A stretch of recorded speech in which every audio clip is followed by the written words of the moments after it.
Welcome to episode 74 of the Mile 20 podcast where epic shit happens. My name is Lori and I'm here with my bestie. Laura. Hey, Laura. Hey. um, well, we're coming to you from two different locations. And for once, I'm home and you're not. I am Where are not. you? I'm actually in right now in right outside of Dennis, Massachusetts, which is on Cape Cod. We were here Nice. for a family, well, we'll call them family. It's friends of ours, and their daughter got married yesterday. Beautiful wedding, and we are still in Cape Cod for an extra day. In fact, this podcast is the only thing waiting between me and a nice little bonfire with friends. Yeah, I'm sorry. No, no, no. It's all good. It's all good. So, what else have you been doing? Have you done anything fun or eaten anywhere cool while you've been up there? Oh my gosh. So we got up here on Thursday, and Jim and I have just been drowning in oysters. Just that's all I have to say. Like we just been drowning in oysters, and we had just incredible oysters, lots of well fleets. It's just I don't know. The seafood here is just absolutely incredible. Today I had an absolutely just delicious lobster bisque. It's just been absolutely wonderful. So we and Jim's been doing a lot of fishing. We've actually been staying in Yarmouth, Massachusetts, so a little further south of Dennis. So we're like in the southern part of Cape Cod. And Dennis, actually, we ran through it when we did the Ragnar here. Yeah, I remember that. Yeah, yeah. So we had the wedding on Sunday, which was yesterday, and my sister and brother-in-law and nephew came on late on Thursday night, and so they were here for a couple of days, which was super nice. So we got to hang out with them, a bit, and yeah, it's just been really really great. The friends that we are with. It's an extended group of friends, and they're all like buddies of Jim's from high school, which is That's so awesome. awesome. Yeah, Yeah. I got to meet some of them at Maddie's Yes. wedding and they were a very good time. I Yes. enjoyed Yes. meeting all of them. Good Yes. Girl, people. girl, I woke up this morning and my feet were like jet black from dancing in bare feet. Yes. Wonderful. Perfect. Yes, it was great. It was great. And A little gross mm, though, I will oh, let say. me let me gross you out more. So because your friend here was dancing so incredibly hard at the wedding, you know how I suffer from incontinence? Uh-huh. That's all I have to say about that. Good Yep. times. Yep. Good times. So these are things now at 55 years old that we need to contemplate that, when we're jumping up and down and dancing, you're like, fuck. There were consequences sometimes. Big consequences, yes. But you So, had fun. hey, you know what? We all laughed about it at breakfast and everybody's like, you handled it so gracefully. I was like, this shit happens. I'm like, Yeah. I'm 55. I'm like, whatever. I'm still out there Pee, dancing, damn pee, it. pee or poo, the shit Yeah. or pee, whatever. Yeah. It all Yeah. happens. Yep. Yep. Yep. Absolutely. Absolutely. So what have you been up to? Well, this weekend turned out a little unexpected. Oh. Yeah, like the Philly Ale Festival was supposed to be on Saturday, which was the reason I came home from the lake. Mm-hmm. And it wound up getting canceled because we were supposed to get a line of severe thunderstorms coming Oh, through, bummer. plus the smoke, the Canadian wildfire smoke that's been blanketing our area. So they have postponed it to August 22nd. So that'll be fun still. Yeah. But it's like in the middle of a weekend, my one weekend that I have at the Poconos. So that'll suck. But I'll just come home and then go back again for that because at least it's closer. It's not coming Yeah. home for six, it's not a 6.5 hour drive there. So Well, that's, better that they went and postponed it versus you go down there and you're there for like a half hour and then they go yeah, and cancel it while you're there because that I would agree. really really Yeah. be awful. They made the call earlier in the day, but it was nice. Like on Friday, all the kids, DJ came home and spent the night. So we had all the kids here and, we Nice. ordered out, played games, and it was a good time because, when you have them all together, it's a rarity Yeah. as they get older. So Yep. you just appreciate those moments. And then Maggie and Connor yesterday invited us over to their house for the World Cup game, and they made potatoes bravas and empanadas for Argentina and Spain. And so we had snacks, we watched the game, and then Maggie and I met my dad and stepmom over at Lock 29, which is in Phoenixville, kind of a cute little bar slash restaurant that's on the water. Um, right across the bridge. And we had a lovely dinner and it was fun. So it was kind of just like a relaxing home weekend, touching That's bases with nice. everybody. And yeah, so it's been very low key, which I appreciate. Yeah, yeah. Sometimes you need the low key. I thought maybe next weekend was going to be low key for me, and it's not. We're because as you know, Maddie and Matthew, so my daughter and son-in-law, they just bought their first home, and so we rented the U-Haul truck that's going to get all of their shit out of our house. I'm sending the Woohoo! Barbie dolls. I'm sending the American Girl dolls. I'm sending all of her college shit, all of her books. Like, I'm going to have so much storage space. I'm not going to know what to do with myself. That's all right. I know you'll have that perfectly organized in no time. It It'll will be be. yes. It absolutely will be. So You I will am find ways to have that functioning as good space for usage somehow. it will and you know, but I'm excited for them because you Yeah, know they that's a the big other day, deal. yeah, the other day they were like, we hung our paper towel holder in the kitchen. I was like you're set, you That's it. know. You don't have to do anything else. Check. No, no, but it's that's good stuff. You know, you remember when you landed your first house and you know, you feel like a real grown up at that point in time, you know, where you're Yeah. like, holy cow, you know, like I'm responsible for this thing now.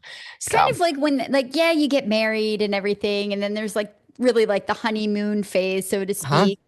But then, like, when you start having the responsibilities, like the house is like the first big responsibility. It's like now shit gets real.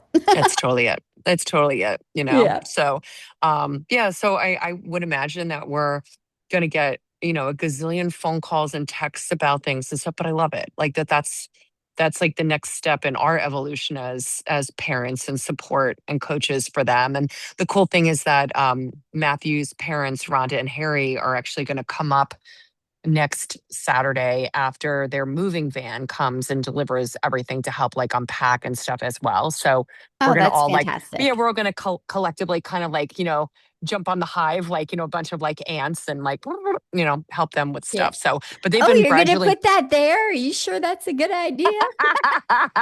They're probably gonna be like, uh, can everybody just go away? they did set up their kitchen already though. So Okay, so smart, yeah, so smart. she was very emphatic, Maddie was, about her and Matthew doing the kitchen together. Yes. So that way then it's like, you know, there's no excuse you don't know where something belongs. Oh, hell. I've been in this house for over 10 years and I still have Dave go put shit in the wrong spot or where does this go? And I'm like, are you fucking for real right now? I Like, be for know. real. You have I no know. idea. Well, at least he asks when Jim unloads stuff out of the dishwasher and he doesn't know where it goes. He puts it into what we call the fairy holding spot.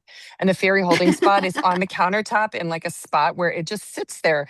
And like miraculously, like within maybe sometimes an hour, even a couple of hours, it miraculously, like the kitchen fairy comes and takes it and puts it into its rightful place. Well, of course. It's It's just, just, it's magical, it is magical. I you wonder who know? does that. It's I crazy. don't I don't know. I really want to meet that person because they know where everything is, like where it belongs in the kitchen. So yeah, Yeah. yeah, yeah. I It'll think be that's interesting as we finish up our kitchen because we're going through a kitchen renovation right now. And it'll be interesting as, you know, we put things back. I mean, as you know, we kind of really changed around the puzzle pieces, so to speak, in the kitchen and where cabinets are and so forth. And so things where I'm like, oh my God, I'm going to keep opening up this one cabinet. I know it, to get like, you know, pots and pans, and oh it's not going yeah. to have pots and pans there. Right. You're gonna have to retrain your whole brain on Yeah. where We're things talking like are. 15 years of like brain training, and it has to Yes, be undone like completely. So, absolutely. so I think I'm going to pull a Maddie. I'm learning from my daughter,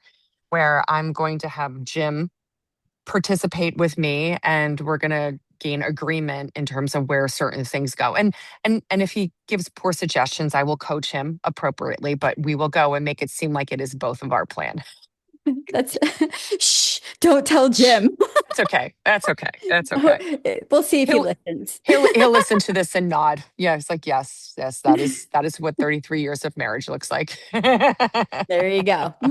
For Yeah, yeah, sure. yeah. Now we do have some running news, which is absolutely incredible. You want to share the running news that we have? Yeah, it's This is super this is cool. killer. Oh my God. Josh Kerr is the man for the record books. The 1 mile fastest time ever has been smashed by Josh Kerr, running a mile in 3 minutes, 42.66 seconds. I just can't. I just can't. I can't even fathom what that feels like. Did And you he see looked like it was I effortless. know. Did you see pictures of him online? I was like, dude, that guy has like a muscle on top of muscle on top of muscle, like zero Yes. body fat. I was like, oh my God, like just a complete specimen. And Yeah. just congratulations to him. That's Yeah. absolutely, I was in awe when I saw that. And I can remember, wasn't it like the book Unbroken? But that Lewis, whatever his name was in Unbroken, like the whole thing was chasing a sub 4 minute mile. Yes, Like that stood for so long. And just to think that people are running 3:42, that's just crazy. it Anyway, is. But again, digress. we keep going back to, humans are just getting stronger and faster and more fit. And it is just incredible. And the Absolutely gear, incredible. like The he gear. also had like special made shoes that said that made him feel like he was running downhill. Yeah. I mean, I can't even imagine the shoes that he was wearing because they were specifically made for him. So the Yeah. shoes, I'm sure, had quite a bit to do with it as well. Yeah. I would not want I to feel mean, like not I'm discrediting his no. No. incredible athleticism. I am not discrediting that at all. I'm just saying it helps a little. Just a Yeah. little. Like Yeah. Yeah. maybe instead of a 342.66, if he had normal shoes, it was like a Well, 342.89. look, like it goes back to, like when we had our running back, right, for the Eagles, right? And he was ready to go and break, the rushing, record for a season. And he pulled back on it, right? Because the teams now play more games per season, right? Yeah. So it would always be this thing, well, the only reason why you broke it, like you're the lead rusher ever, but right. And I would Yeah. imagine that like there's definitely like that, I don't want to call it a stigma, but like that, it's like that overarching, but Yeah. um, so I don't know. It's just more power to this guy, man, because like that is just It's fast. absolutely insane. It's Absolutely fast. insane. It's fast. It's Yeah. so fast. Yeah. Yeah. Yeah. So congratulations to him. Yeah, that's been exciting. Yeah. So, this episode, we have an inside scoop. We are going to be interviewing Joyce Forier or Forier, sorry. And we're excited to get to talk to her. She is the founder of Calico Racing out of Nevada, and she's been at it for almost 20 years. And I'm just kind of excited to get a few moments to talk to her and pick her brain. And um, I did take a look. She did recently. We got our emails for the ET Full Moon Marathon. So we're running that not this weekend, but next on August 1st ish, because it's a midnight marathon. It starts at It midnight. starts at midnight. Yeah. So you run through the night. But the course has changed. We actually are going the op yeah, it's slightly different, but similar. So it used to start at this random black mailbox down It's called the down Black Mailbox in yes, Rachel, Nevada in Rachel, Nevada. It's people leave weird shit in the black mailbox to give for delivered to the aliens. aliens. Yeah, it's a weird thing. Anyway, there's a black mailbox on the extraterrestrial highway, and you used to run there all the way out and up a hill towards actual Rachel, Nevada, and then you'd run back. Now you start closer. You start almost at the little alien. There's like a little general store there, and you run, instead of going towards the black mailbox, you run to the left. But there's still a Oh, big hill that you go up and back, but it's a part of the road we didn't run, nor did we really drive. oh, So it's a little bit different. And I think it's new to this year. So I'm just curious to pick her brain when we get her on the line. interesting. Like, I guess that'll feel like an entirely different race to us then. It will, yeah. Well, except for the fact that the first time we ran it, it was dark, and the second time we're running it, it's Be dark, dark. and there's still a big hill in the middle. So maybe it feels different. I don't know. We'll have to wait and see. Yeah, yeah. Jury's out.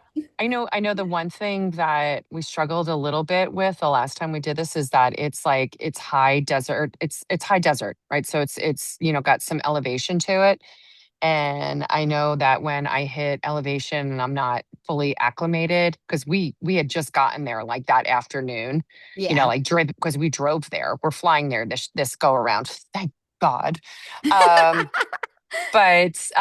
that but was the best trip ever. I Stop know it. it totally was. It totally was. No regrets. No regrets. But it's great that we have a couple of days that we get there before the race, so that way there's a little bit of acclimation to the elevation. Yeah. Because I struggle with when I just hop into elevation, I poop, and then I poop some more. So Yeah, if I do remember correctly, we did have prolific issues with bathroom needing to use the bathroom a lot, yes, yes, and there's no porta frequently. johns. There's no Quite porta johns. Yes. well, I think there are now, Oh, that would be great. and That I would be think we were also dealing with the fact that we didn't want to be in a porta john because we were a little weirded out because of That's COVID true. as well. That's So true. I think they had porta johns. We just opted out of them. So you That's true. you Okay. deduct your own conclusions from that. I will. Yes. It was so bad. We left some DNA in Nevada. That's for damn sure. Uh, Anyhow, all right. Well, well, I'm looking forward to the interview with Joyce all coming up right, here in a sec. let's do it. Let's do it. We're excited to welcome Joyce Forier, the founder and driving force behind Calico Running. What started as a passion for running and community has grown into a company known for creating memorable race experiences, supporting runners of all abilities, and bringing people together through the sport. Joyce has built Calico Running around the idea that races should be more than just finish lines. They should be celebrations of movement, connection, and personal achievement. From first time 5K runners to seasoned marathoners, she has helped create events that are welcoming, well organized, and deeply rooted in community spirit. Joyce, welcome to the Mile 20 podcast. Welcome. Oh, thank you. Thank you for having me. Oh, thank you for taking the time to be with us.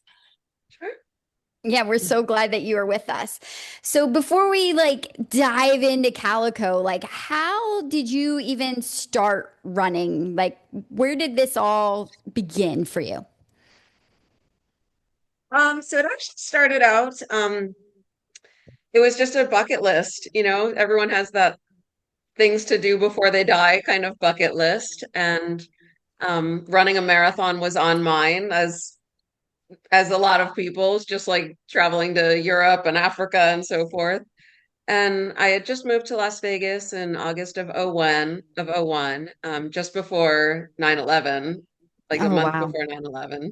At the time, I was married to a pilot, so it obviously struck us really hard. Oh, wow. Um, but just looking for something to kind of focus on other than the attacks on the World Trade Center, and stumbled onto the Las Vegas Marathon. Uh, this is, back so long ago. Um, but it was slated for February 3rd of 2002. And I was like, just kind of caught my eye. And at the time, it was like mail-in entry forms. Oh my Right. gosh, I And remember those days. yeah, remember those? And I just kind of looked up like, well, I don't know. I mean, like I wasn't a runner at all. I wasn't running 5Ks or anything like that. And I looked, well, how do you train for a marathon? And I stumbled onto Hal Higdon's beginner marathon program. And lo and behold, it was an 18-week training program, and I was right at 18 weeks out. I'm like, all right, well, give it a go. So ran my first marathon. It was that iteration of the Las Vegas Marathon doesn't exist anymore, but I ran that and then thinking it was like one and done, you do the bucket list item and then like you're Hmm. moving on. So I finish up and just kind of that feeling of like, well, what's next? And Right. within probably a week, how we runners are, within a week or so, I found another race and ran the Chicago Marathon that same year, and then qualified for Boston on my third attempt. Oh my Uh, goodness. so just Wow. kind of Congratulations. cute. So just kind of before you know it, it started out like two a year, like a spring and a fall, and then after a handful, I got into Ironman and then some ultra running, and I was on a I was returning from an ultra marathon up in Moab. Really beautiful, just peaceful canyons, driving back through like Bryce and Zion and Nice. Canyonlands and just like, Gorgeous really at peace country. with like nature and all this stuff. And so like the week later, I was on a training run out at Red Rock Canyon and just kind of had that random thought, I wonder what it takes to put on a marathon here. So that Monday, I pick up the phone and I just called. And at the time, this is back in March of 2007. And at the time, they didn't even have like a process. They didn't have like a outdoor recreation planner or anything. And they're like, well, I really don't know what it takes. Let's kind of figure it out together. So that was the Red Rock Canyon Marathon was actually the first one that I fully conceptualized. Does But that because of still the way that exist? Do you still it, run that one? I do, so Oh, it'll be wow. our 20th year in January. So Mm. yeah, Very Lori. that's interesting. actually the birthplace of Calico Racing was because inside of Red Rock Canyon, there's a couple of trailheads called Calico Hills 1, Calico Hills 2, Calico Tank, Oh, and I I was have a I was going to Calico ask Cup. that where the So name come from. That's that's where the awesome. name comes from. And I actually love the that. colors as well. So like our logo of the cat where it's kind of the beige and the burnt orange, that's the colors of the sandstone out at Red Rock Canyon. Oh, I love So that. I actually yeah, was so just that's out there with my mom in February for her birthday, and she loves Vegas. I am not a Vegas girl. I'm like, get me the hell out of here. I'm like, where can I go to do a run? And I went out to yeah. Red Rock Canyon and ran, a little short trail there. And I was like, gosh, this Awesome. is so beautiful. Like, why did I not know this was here before? Well, come to our race in January. So I know, Lord, that January 23rd. we don't have another one slated for Colorado yet, right? I know we have our Januaries, but that Well, I'm no, no, sorry. no, no. This is Nevada. Yeah, we're Nevada. So Red Rock Canyon, not Oh, Red Rocks not red. Amphitheater. Oh, Yeah. my bad. My bad. Yeah, no, no, no, no, Yeah, no. so This is Nevada. Wait. right. So all of our races are in Las Vegas, in or around Las Vegas. Got it. Got it. Got it. Oh Yeah. my gosh. What was the biggest challenge? I mean, other than like there was like really no footprint, for like no equation, right? Like that was laid out for you in terms of like starting your own running company, starting your own race. I mean, what were the biggest challenges? Just get everything started. I mean, it was like literally inventing the wheel. Now Wow. here I am 20 years, 19 years later, and I have so many processes and I've learned so much over the 19 years, and this will be my ET in 2 weeks will be my 179th race directed. So, Wow, Wow. so girl. Woo. That's That's incredible. yeah. amazing.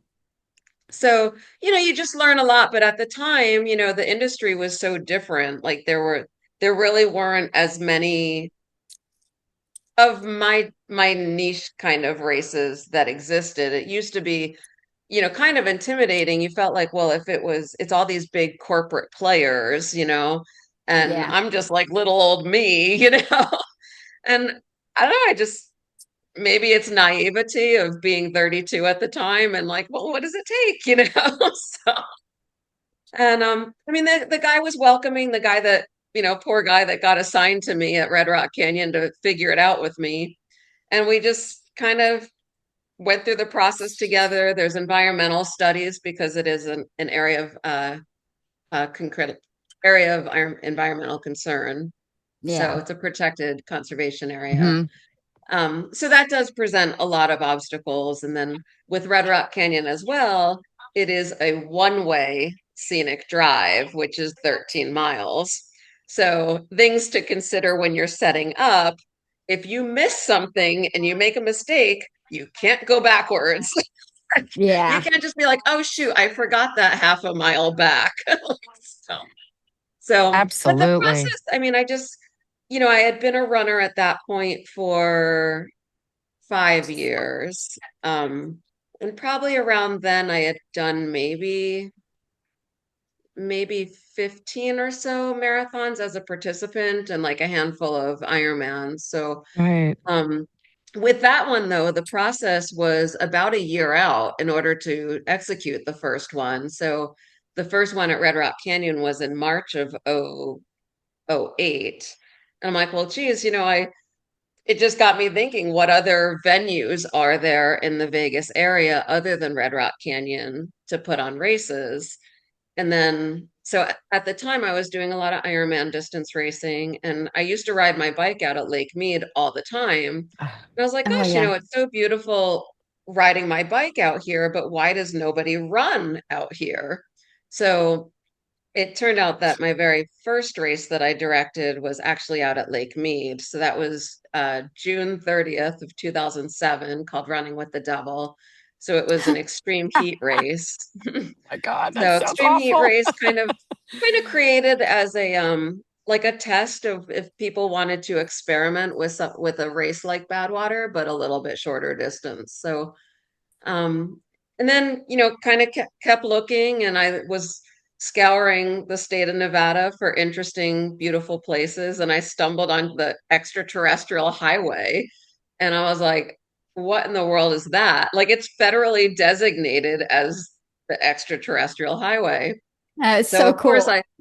I'm like, I just get this crazy idea. I'm like, well, it's going to be like alien themed and like, let's do it at midnight. And my friend Gina thought I had completely lost it. She thought it was the stupidest thing ever. And it turned out it was like one of my most successful races over the years. Like we've gotten up to around 996 was our highest year. Oh, that's Never quite Wow. incredible. broke the thousand. Well, I will tell you, like your crazy friends say your friends saying that you were crazy for putting it on it. So when Lori said, "Hey, do you want to run this race out in the middle of like the desert at midnight on the extraterrestrial highway?" I was like, "You're crazy. Yes, I want to do that with you." You know, It's a so horrible idea. When do I do it? yes, that is exactly it. So you definitely baited a bunch of folks appropriately. Nice. Absolutely.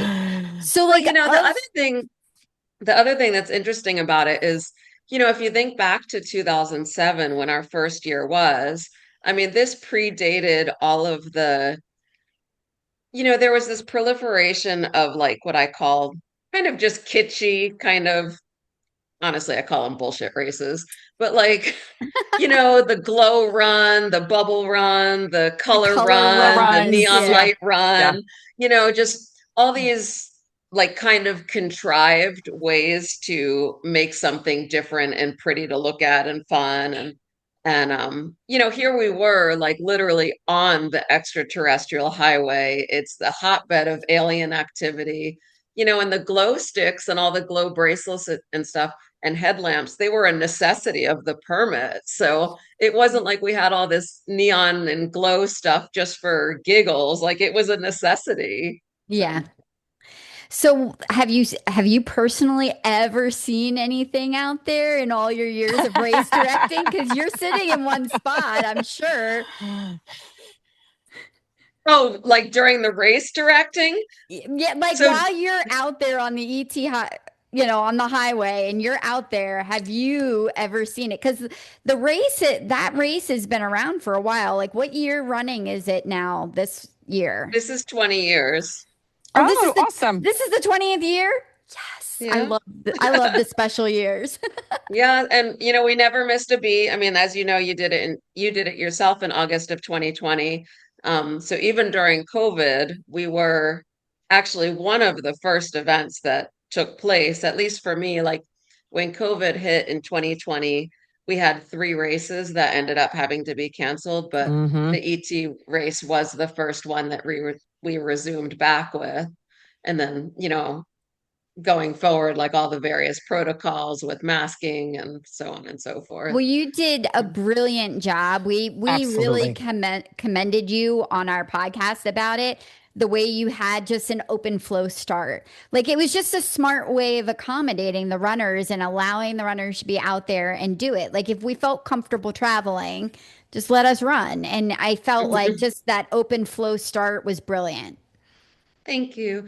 Yeah, that was an interesting year because it wasn't until, gosh, like 1 to 2 weeks out from race day. Like we had our permit through our permitting agency, but I don't know when you guys had registered for it, but it wasn't until like 1 or 2 weeks prior to that race that I got a call from the Little Alien, which had historically been our gathering area, like our finish line. And Ah, yeah, so 2020 in its original form was the way that we had done it since '07. Like the marathon should have started at the Black Mailbox and Hmm. then it finished at the Little Alien, where all of the shorter distances, all races finished there. And the Little okay. Alien reached out to me like 1 to 2 weeks before the race, and they're like, yeah, with all the scrutiny with COVID and all the regulations, they're like, we're just not comfortable to have people here, we're not allowing it. And Oh, even though like wow. our permit was allowing it, Oh, but the restaurant didn't want us down there. So Ah. so they kind of like threw this on me like very last minute. So sure enough, it was like back to the drawing board of like, well, I have the permit, but I don't have I can't be by oh, the wow. alien. So that's why we did it was the only year we ever did the out and back from the alien, the black mailbox like you guys Oh my did. gosh. So Joyce, I will never Oh. forget when Lori and I went up the hill before the turnaround, right? When Mhm. we turned around, there were cop cars. There was a cop car that we saw like going, towards the finish line. And we were watching it go all the way down the road, all the way down the road. We're like, "Oh shit, dude, that's the freaking finish." Like we could see the finish and like it blew our minds. It absolutely blew our minds that we could see down the road for 13 miles. Yeah, The that is vastness crazy. of the desert. So So Uh, true. yeah, yeah. So when Lori was just telling me before you hopped on the podcast that the course had changed from what we did in 2020, that then totally makes sense. You Yeah. giving us context. So what was the evolution? So you did that 1 year, just the out and back from the black mailbox. So then what happened in 21 and then now what's changed for 2026? so in 2021, we resumed what was the original course. Okay. And then in 22, just the logistics of that original course that was from '07 to 19, and then again in 2021, the logistics of it were extremely challenging.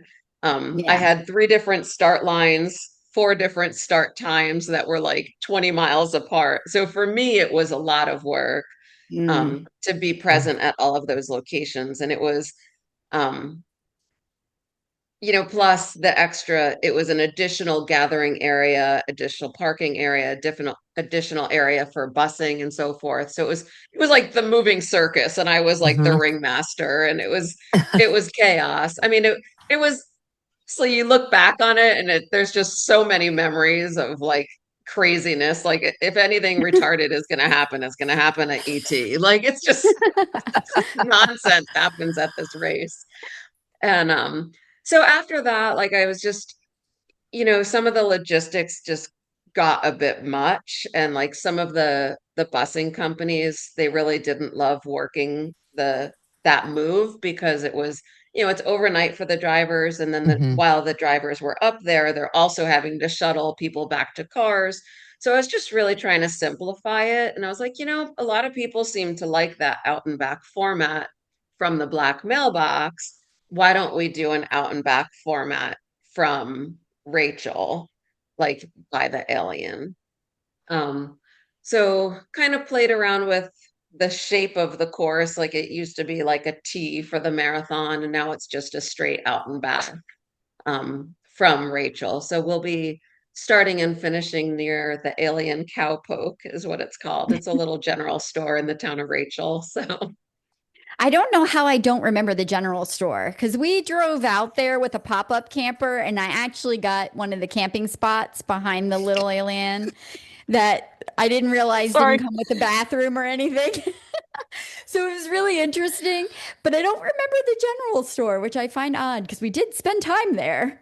it's I, you yeah. could you could very easily miss it. It's tiny. And it's honestly, I don't know that I've ever seen it open. So Well, so I joke I, that I joke that the Alien Cowpoke, the general store, is across town in Rachel, and it's like town is 0.38 miles away. Right. So another question, just so we can mentally prepare, because we were mentally prepared for for the out and back with the hill. What is that? Black Bear Pass or something that you would run up Uh, to, or we did. Coyote Summit. Coyote Coyote Summit. Summit. Yeah. Sorry, that was wrong. I read something completely wrong. So going the opposite direction, it looks like it's a similar profile. Is the elevation any different going out and back as it was that one year, the fluky 2020 year? So versus 2020, you kind of ended up having to, because the top of Coyote Pass is like 10 miles. So you would have crested the top and come down off the back side of it and then mhm. had Okay. to climb up it a little, like I remember that. because you would have Yeah. overshot the summit by 3 miles. So you Yes. kind of had to climb that steepest part twice, if that Yeah. makes sense. Yes. So this way, it's quite flat actually until around mile 10-ish. And then it's fairly gradual of a climb from 10 to 13. And then you're just slightly down or flat to the finish. So this version is actually a little bit easier. I love I it. will I will gladly take that, Joyce. We just did the Mad Marathon in Vermont last I've done weekend. it. It's hard. Oh God. Yeah. Yeah, yeah, we were questioning our sanity after that, which by the way, I have to name drop one of my former classmates from West Point, Chuck Engel, told me to Do you go know and tell Chuck? you Oh, he was my classmate at West Point, and he said to go and say hello to Joyce. So so aw, I I'm love giving, Chuck. He's the yep, I'm best. giving a shout out. So Joyce, Nice. when you were forming your running company or your race company, right? And did you ever think, like, back then and where you are right now, that like you'd be like this entrepreneur that has had like so much success, in the running community? And I mean, honestly, like, when Lori and I again ran the ET race and we were like Calico Racing, like they put on a good show, right? I Yeah. mean, that was like we walked away from that and we've done oh God, this will be our 75th marathon. So, like we know a bad marathon, we know a good marathon. You guys put on a really, really good marathon. So like did you ever think that like, wow, this is going to be like something I'm going to be doing, like, 10, 20 years, from now? Or, I mean, what was your dream and kind of reflection, now on, everything that you've put together, for the space? Yeah, it's interesting. I mean, I always knew that I had an entrepreneurial spirit. And prior to starting Calico Racing, like I had several business ideas over the years, but for one reason or another, I would rule them out. Ah, And when I thought of this one, like I wasn't at the time actively looking to be starting a business. It's kind of just accidentally stumbled into it. And as I thought through what it took, I'm like, it just suited me. It wasn't something like, opening a restaurant or a cafe, and which is like a bricks and mortar kind of thing. Yeah. And I knew I didn't have that temperament that needed to be physically present Monday through Sunday from 8 a.m. to 8 p.m. I liked that flexibility to be able to, as long as the work gets done, it doesn't matter if it's Sunday at midnight or Wednesday at 9 o'clock in the morning, just as long as the work gets done. Um, but I did also just was very nervous of, having a bricks and mortar that every month there's this lease that's due, and Yes. like Yeah. Yeah. like I Yeah. say, having a large nut to crack every month just to financially make the bills. So I've operated the business like quite lean. It's I do everything. Like outside of when we have volunteers, I am everything. Like I don't have a marketing guy. I am the race organizer. I do the website, I do the marketing, I do the porty potty ordering, the I love buses, you it. name it. Like it's like literally just me. So, um, But you that's know been able. exactly the product you're putting out because you're in charge of all of it. So Hmm. like in a way it's kind of probably nice on your mind is at ease going into these events because you've already checked all the boxes and you know what you're doing and you know it's got been done. Yeah. Yeah, I mean, I definitely have made it a lot easier on myself over the years of just really take like I do a debrief with myself after each race, and I just memorialize those notes of like, this is when I left the house, this is anything out of the ordinary that when I look back the next year I go back and read my notes and say like, okay, what do I need to refresh my mind of like little tweaks of like, okay, this could have been a little better, maybe let's try doing this. Or Yeah. um, and then over the years, I've had some wonderful volunteers that have helped, and they come and go. You'll have volunteers that are with you for years, and eventually they move or something happens. But we have a really solid crew of, it's a small crew, but but they're super dedicated, and they've been out a number of years in a row now. That's So, fantastic. so, so that would be my just a follow-up question. So, when you are putting on a race, right? The ET race, I mean, it for our listeners, I mean, y'all, it is in the middle of nowhere. I mean, we're Logistics are probably a little more difficult than on a yeah, normal yeah. marathon. So Yeah. Joyce, how do you find the volunteers for that? Do they come from the local area, or are they folks that from like Vegas or the greater surrounding area? Like where do they come from? Begging, pleading, negotiating. Yeah, because it starts at midnight too. Because you're not gonna sleep that night. Well, I never do. Yeah. So right now, so I got married 3 years ago. So he's a little new to the thing. I used to have somebody else that helped for probably 10 years, but now that it's my husband and I that'll drive up, and we set the course throughout the day. And then he's his role is, by the time the race starts, he needs to be sleeping. And so, I take the driving very seriously Yeah. because there's no way that I'm sleeping. So, I'm up running the show, and so it's a Hmm. guaranteed all-nighter for me Saturday night through the race. So at least then come morning, he'll come back out at around 6 in the morning, and at least he's a rested driver so Great. that we Yeah. can we can clean up, and then he as a rested driver can safely get us back to Vegas.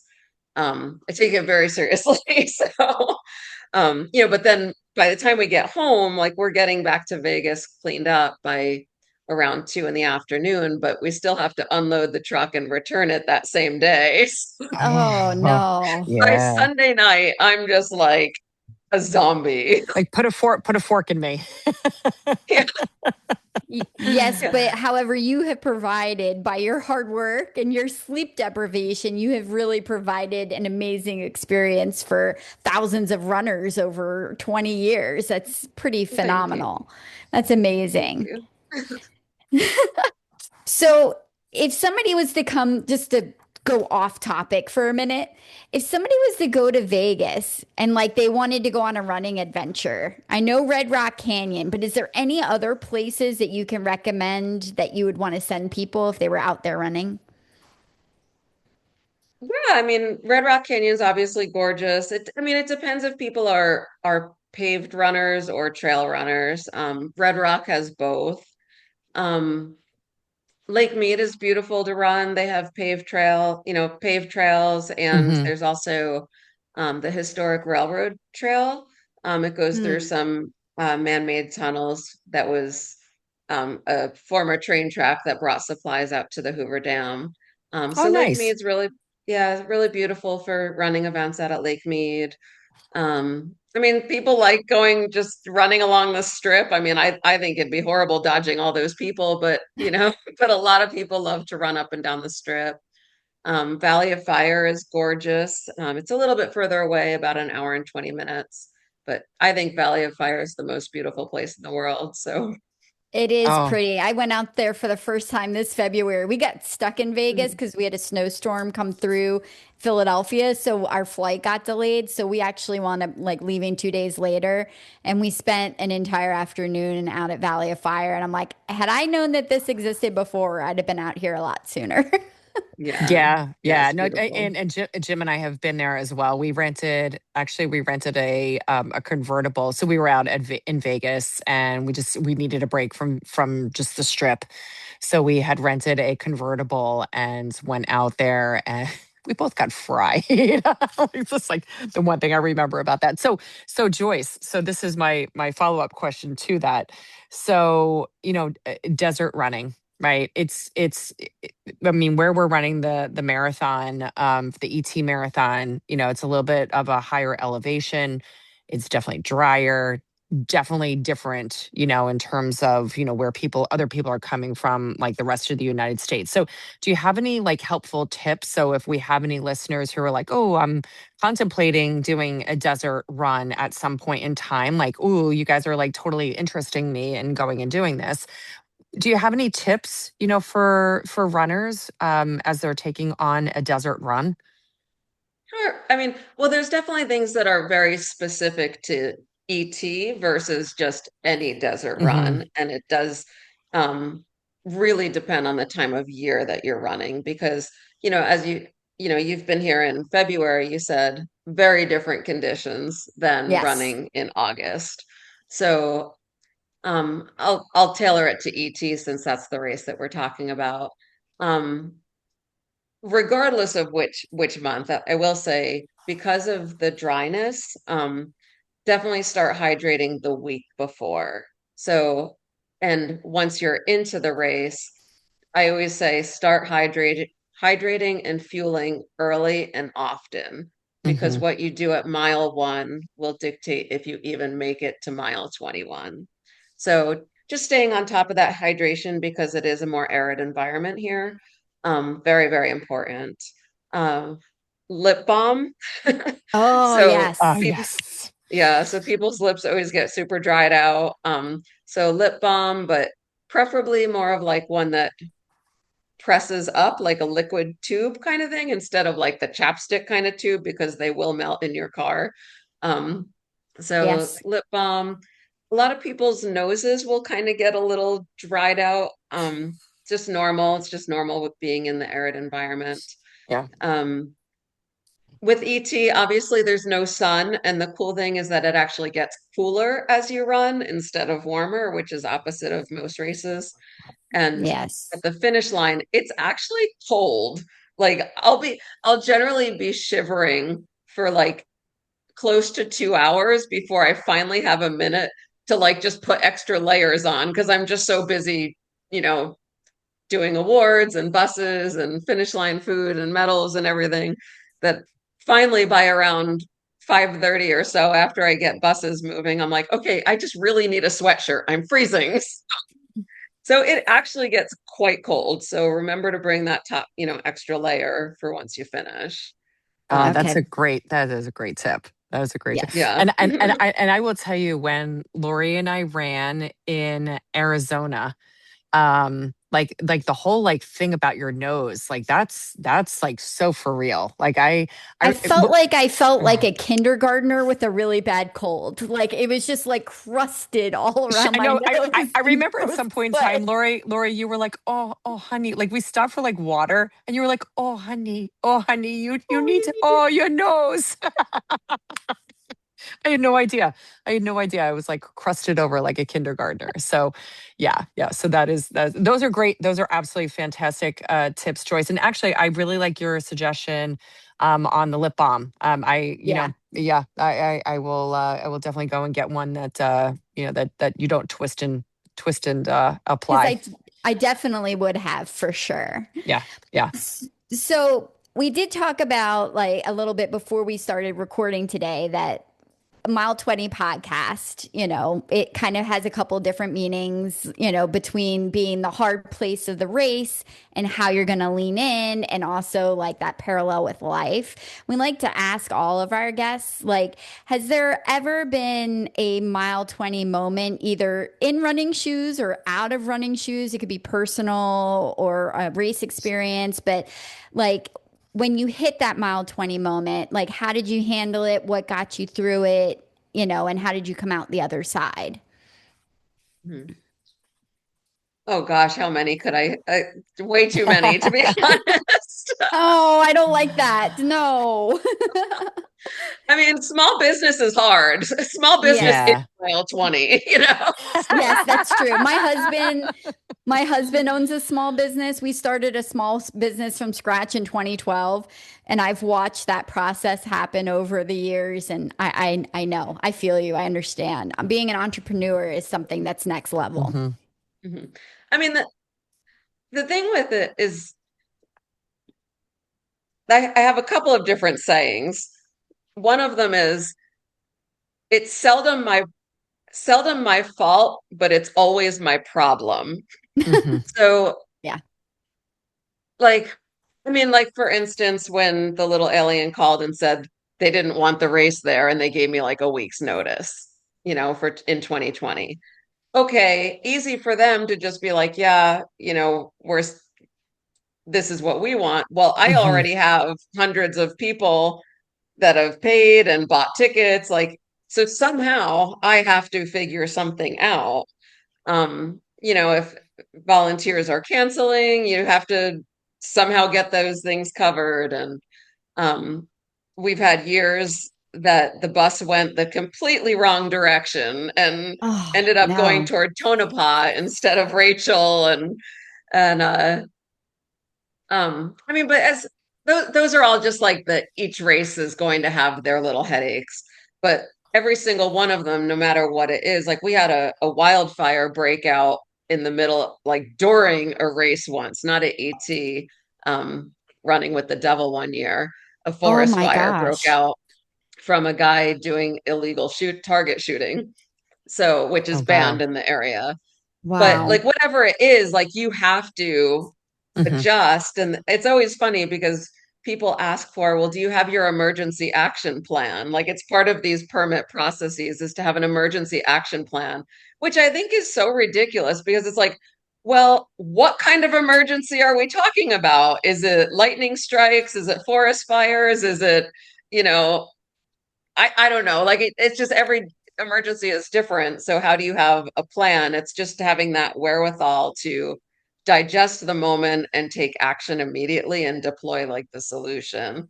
So, but as far as like, man, the biggest mile 20 has got to be COVID. I mean, Mm, anyone that was, small businesses or, yeah. particularly in our type of space where it was mass participation events. I mean, Yeah. I mean, how do you operate when you can't gather people when their Hmm. entire being is to gather people?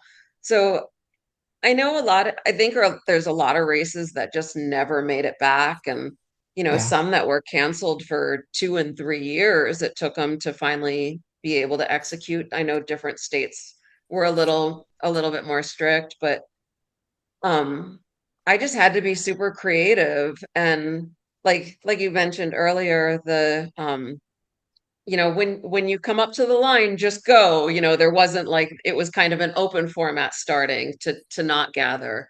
And then, the process changed, and then all of a sudden there's this agency, and now there's like this 30-page COVID permit to get. So the process changed again.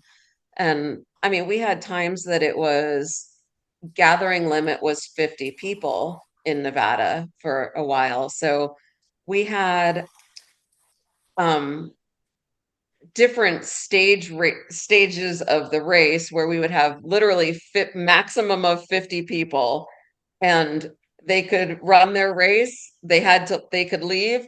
For whatever reason, they were requiring me to have a 3-hour window of nothing happening, and then another group of 50 could come in. So Oh, wow. I Wow. had races from Saturday at 7 a.m. until like Sunday at 3 p.m.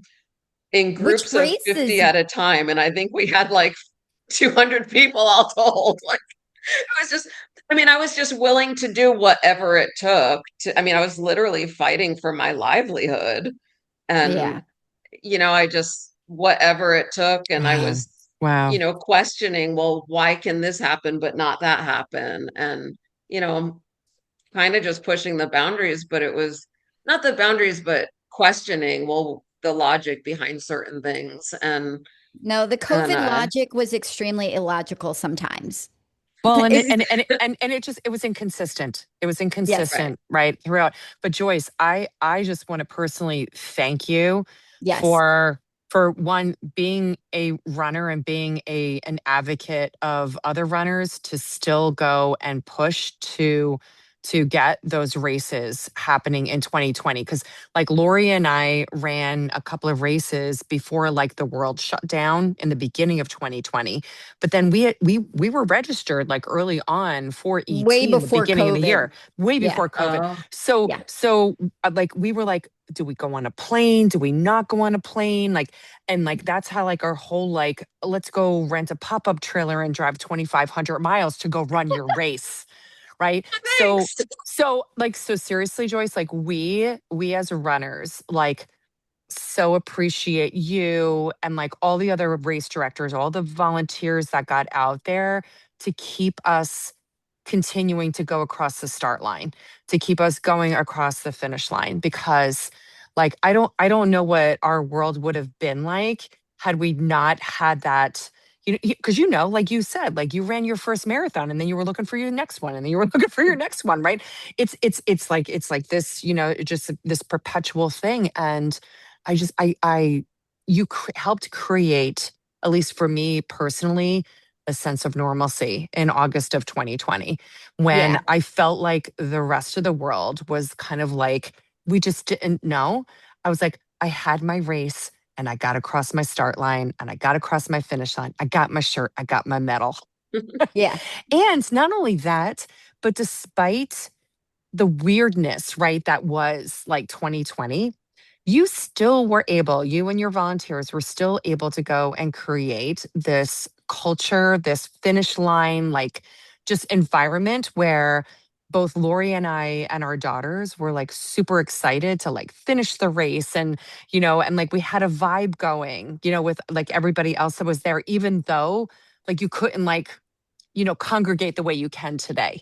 Mhm. So whatever you did, whatever, extra oomph you put into it, from the bottom of my heart, I sincerely thank you, because like Yes. those are some of the best freaking stories that Lori and I've ever had came from the freaking ET marathon in 2020. Yeah. If we talk about like the most epic marathon we ever ET, did, ET, it's E. ET It's 2020. 100%.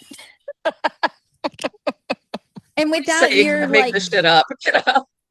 but like it's just thinking outside of the box and figuring out, okay, here are my parameters. Oh, How can I make this happen? I yeah. mean, it just, thank you. I agree with everything Laura said. Like it just meant the world to us to be able to still get out there and race. Yeah. Thank you. Yeah. Yeah. All right. So Nice we It was job. have, really, go it ahead. was really interesting because, at that point I was in business 12 or 13 years. Hmm. And, you get to a point where, not to say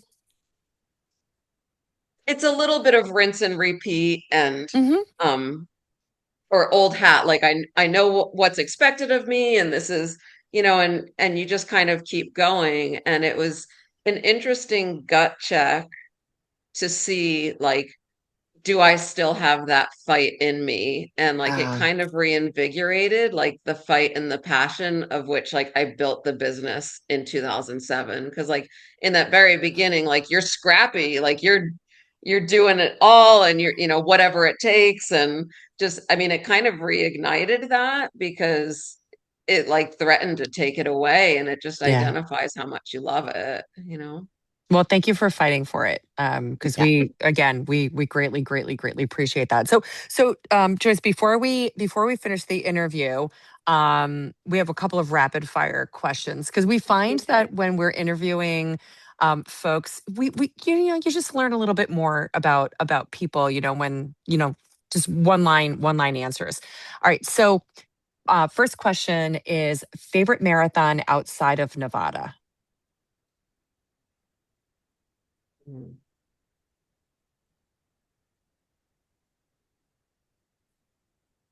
Gosh, It's a I tough like one. them all I for know. different reasons. I I know. honestly, I mean, All right, I've give done us, like, you could do two or three. It's okay. Top two or three. so I really like, sort of random, the Kentucky Derby Marathon Ah, in Kentucky. Um, I just thought it was a really interesting uh display of the city. So Kentucky Derby, I thought was super cool. Um, what else? Gosh. It is tough. I always think I'm like, how can you make me pick one? I can't pick one. Yeah, another one that comes to mind would be, I mean, it's an ultra marathon called Comrades ah. in South Africa. That keeps coming Um, around on my I know it radar. keeps coming around, Lori. Keeps coming oh, around. people keep talking about Comrades to you? Well, we've just interviewed Bart Yasso a couple weeks ago, and I he's ran like, it the year Bart did. yes. And so he's like, that was probably one of the most impactful marathons I've ever run. And now I'm sitting here going, swore I would never run an ultra. I'm like, what is the time cutoff for 56 miles? Well, so interestingly, so I ran it the year it was 2010 that Bart Yasso ran it, and he has the Lyme disease. So, Mm. Yeah. um, so we finished. It was a downhill year where they finished in the stadium, and it was also the year that the World Cup was in Durban. So Oh, the city was just insane. Like everybody's out. Like what a spectacle. But their cutoff is full on, like it's full stop. So when you yeah. finish in the stadium, you enter the stadium and then you make this big lap around, and they've got this huge clock counting down like the seconds. And like you see people like hurling their bodies across the line just to make it, because literally 1 second and you're just DNF. Like if you're over, Wow. you're Yeah. DNF. Wow. And we were all kind of concerned about Bart. And so the whole group of us that were all racing together came back, and I mean, just tears in your eyes, like watching him come into the stadium. He had plenty of time, and it was just super, super special.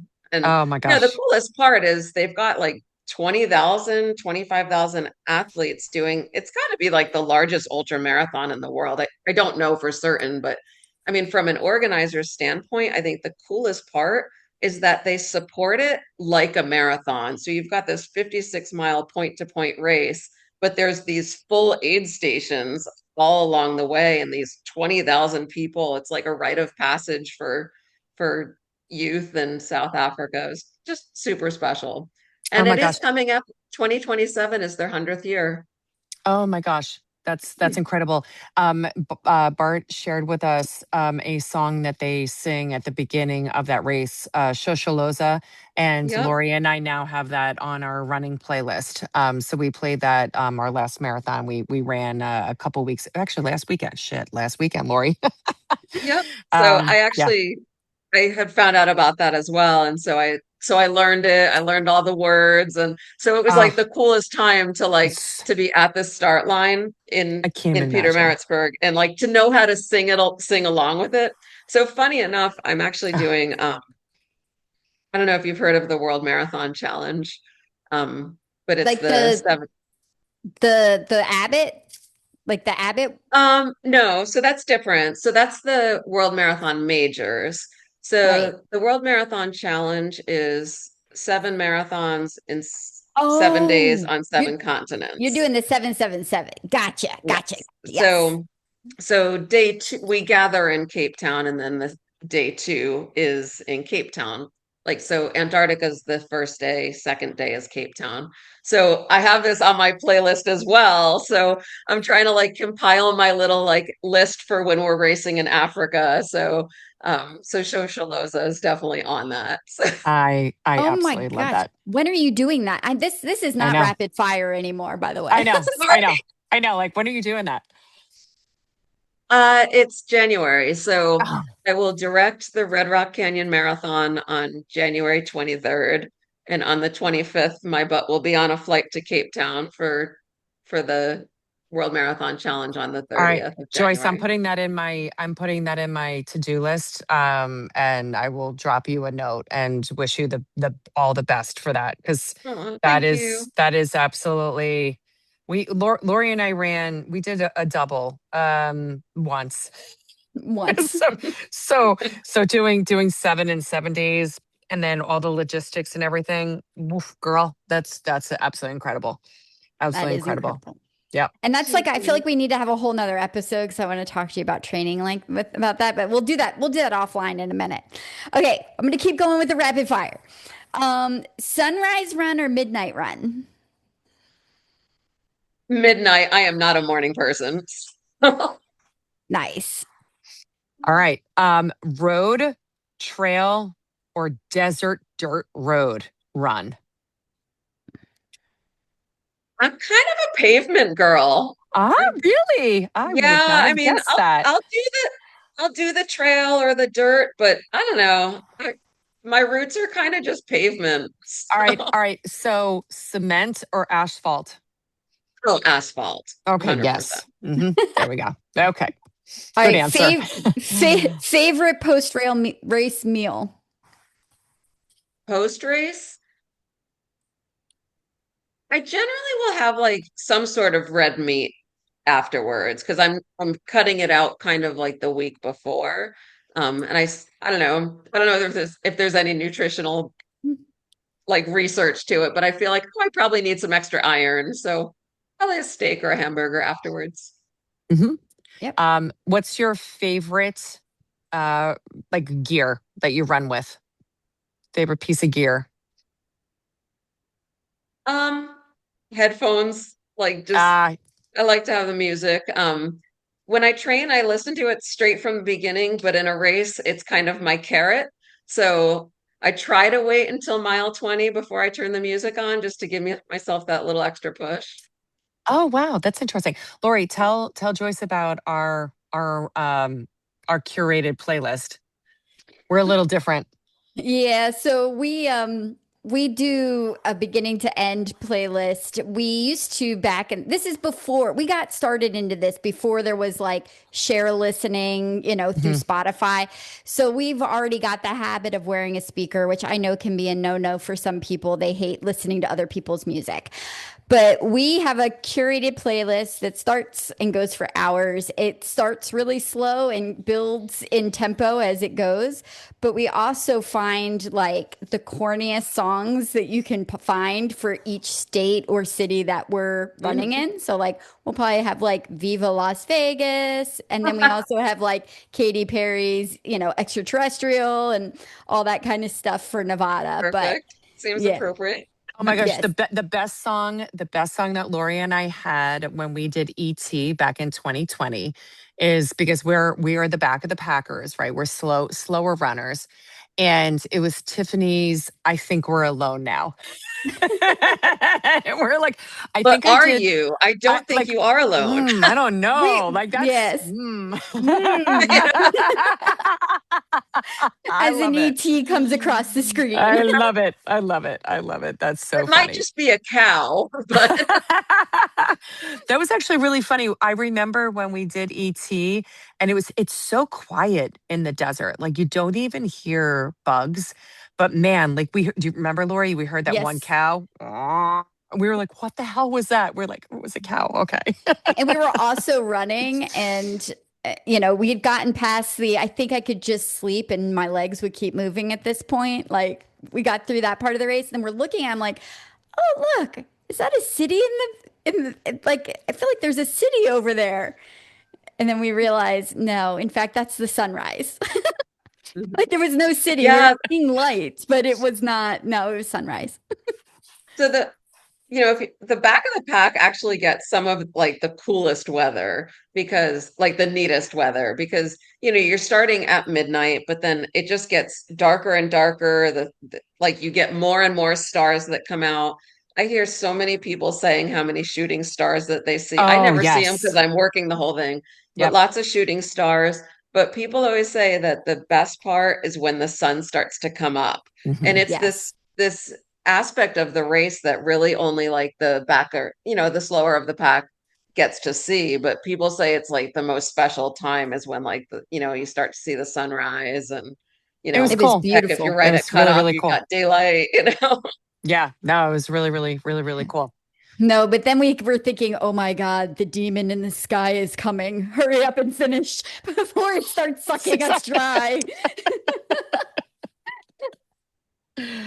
Oh, anyhow. Well, we want to. Is there anything you'd like to pass on for people who might be running or future running, or anything that you would like to say about the ET or any of the Calico racing events? Yeah, just come join us and try it out. I mean, we're definitely we're a smaller mom and pop, mom only, I guess, organization. But I've done I'm closing in on 200 marathons, so I'll finish my 200th in that the marathon challenge in Oh, January. that's awesome. So, I mean, I am creating the races from a runner's perspective. So, there's certain races that are more about like the pomp and circumstance and like the Instagram posts and, all of the um just the quick and easy social media blasts to make it look spectacular. And to say that I'm not concerned about that, but first and foremost is like I want the running experience to be the best, not the photo that you can post afterwards. So like just really wanting to take care of the runners during their race. Because And it's just what I would want as the runner. So y- yes, and thank you for that. It's clear because I feel like the pictures will come regardless. Like you're putting on a very unique Mhm. experience, so the pictures come, but people don't want to come back and don't want to post about it if they've had a terrible experience, but you don't provide that. You provide a top rate experience, so much so that we're coming out and doing it a second time. So thank you. Oh, that's awesome. It's so wonderful to have you guys back. You'll definitely Oh, have to thank come you. come say hello, find me in the chaos on race night. We will find you. We will find you, we Joyce. will wait And until there's just, a little bit of a lull. I promise we won't accost you in the middle of yes. like whatever if it looks chaotic. We will Yeah. we will wait until you look like it's a little calmer. Yeah, it's definitely not our jam, but Joyce, thank you so incredibly much because we know your time is extremely valuable. But thank you for Thank you. sharing some of the insider secrets about ET, but then also just how you got this whole thing started. And again, just want to reiterate just how much we appreciate you and just keeping us at the start line. Awesome. Thank you so much. Bye. Thank you so much, Joyce. It was so Bye. nice to meet Thanks, you. Joyce. We'll see you in 2 weeks. Yes. Yeah, see you in 2 weeks. Bye. Bye. Oh my gosh. I absolutely love talking to Joyce, Lori. I it was funny kind of rekindling the feelings I had about running that race in 2020. And then it's a full circle moment being able to express the appreciation I have for actually running it. I totally agree. I Yeah. totally agree. And I almost got a little emotional. yeah, and because I think you said it best that when we think about like the epic marathon in our Oh my gosh, we've been running together since 2014. The epic marathon was ET, Yeah. and for a multitude of different reasons, but knowing kind of like what Joyce and her crew went through, right? Like kind of at the nth hour, it's like, man, I didn't even feel that as a runner, you No, know? not at all. Like I thought So that the course that we did was the course all along. I had no idea it was just yeah, a one and done course. yeah, So yeah, that's yeah. really interesting. So, and all the communications, I mean, nothing, we did not feel anything, right, in terms of, any blips on the radar. So, No. and never even like questioned, should we drive out there? Are they really putting on this race? I mean, it was like, no, we are a go. And so yeah, greatly, greatly appreciate her. And I love it that she's been doing it for like 20 years, right? And Yeah. man, I would love to have her back to talk about the 7, 7, and 7. Like that's just the freaking bomb. Because I know you've talked about it.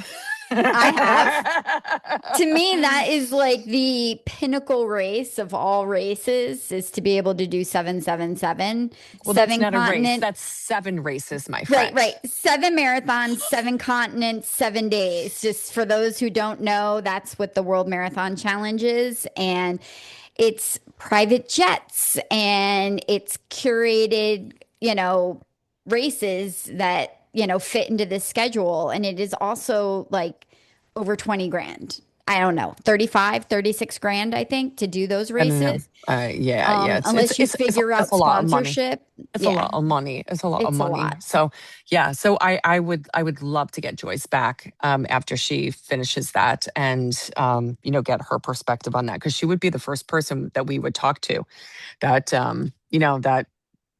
that gives us perspective, especially from a woman, Yeah, a I, female runner's perspective. So 100% I agree with that. Yeah. yeah. So next week, gonna go kind of go back because I know we've been doing, a couple of interviews here, in between, doing our Mad Marathon in Cedar Rapids.